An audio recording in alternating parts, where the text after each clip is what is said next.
تجھ سے ناتا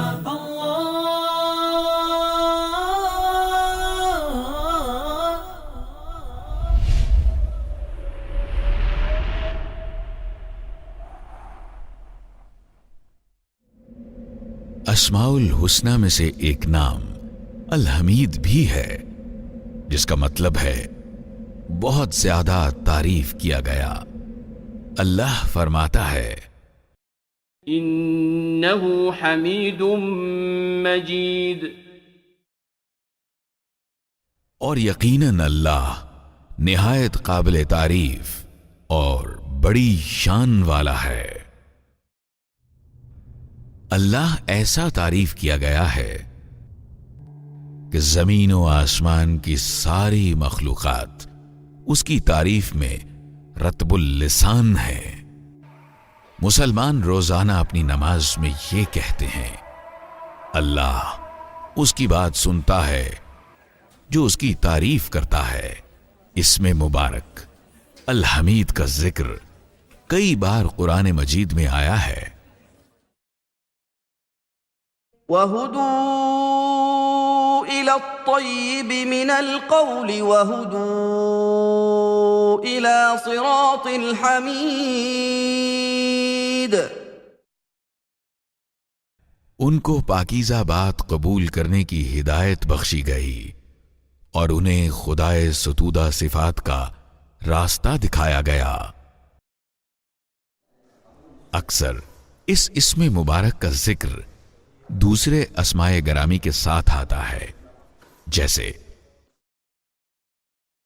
وَهُوَ الَّذِي يُنَزِّلُ الْغَيْثَ مِن بَعْدِ مَا قَنَطُوا وَيَنشُرُ رَحْمَتَهُ وَهُوَ الْوَلِيُّ الْحَمِيدُ،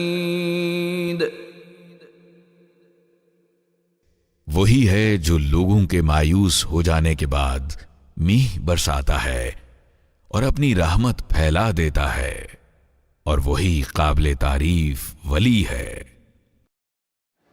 در حقیقت اللہ اور صرف اللہ ہی ہر طرح کی تعریف و توصیف کے لائق ہے۔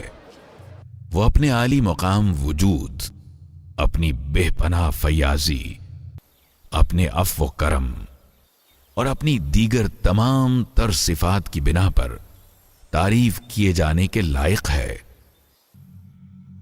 اس کی ساری مخلوق اسی کی تعریف بیان کرتی ہے، بھلے کچھ لوگ نہ چاہتے ہوئے بھی ایسا کرتے ہیں، لیکن اہل ایمان تو بصد شوق اس کی تعریف کرتے ہیں، اور جو لوگ رب کے وجود کا انکار کرتے ہیں ان کا اپنا وجود بجائے خود اسی تعریف کیے گئے رب کی موجودگی، اس کی سچائی، اسی کی فیاضی اور اس کی تخلیقی قوتوں کا اقرار ہے۔ اللہ جیسا کچھ بھی نہیں، اس نے ہمیں پیدا کیا اور وہی ہمارا پروردگار ہے۔ وہ بہت فیاض ہے اور اسی کو تمام تعریف سزاوار ہے۔ وہی ہے اللہ، بہت تعریف کیا گیا۔ ہم سب کا ہے تو ہی آقا، تو ہے